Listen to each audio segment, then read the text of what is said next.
10 வருடமாக தன்னை காதலித்த காதலி திடீரென காவல் உதவி ஆய்வாளரை காதலித்ததாக கூறியதால் மனமுடைந்த காதலன் தற்கொலை செய்து கொண்ட சம்பவம் மயிலாடுதுறை அருகே தலைஞாயிறு மெயின் ரோட்டில் சேர்ந்தவர் சரத்குமார். இவர் குவைத் நாட்டில் கடந்த 5 ஆண்டுகளாக டிரைவராக வேலை பார்த்து வந்துள்ளார். இவர் திருப்பங்கூர் பகுதியைச் சேர்ந்த சங்கீதா என்ற பெண்ணை 10 வருடங்களாக காதலித்து வந்துள்ளார். இந்நிலையில் காதலி தற்போது வைத்தீஸ்வரன் கோவில் காவல் நிலைய எஸ்ஐ ஒருவரை காதலிப்பதாக கூறி தன்னை நிராகரிப்பதாகவும் இதனால் வாழ பிடிக்கவில்லை என்றும் பெற்றோருக்கு ஆடியோ மெசேஜ் அனுப்பிவிட்டு தற்கொலை செய்து கொண்டுள்ளார்.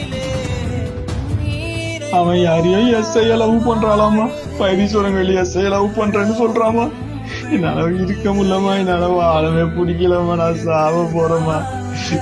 சேர்த்துட்டா எங்க அப்பாவி சட்டை போட்டுக்காம இருக்க சொல்லுங்கம்மா. அவன் என்ன ஆடாடு சொல்லிட்டாமா 10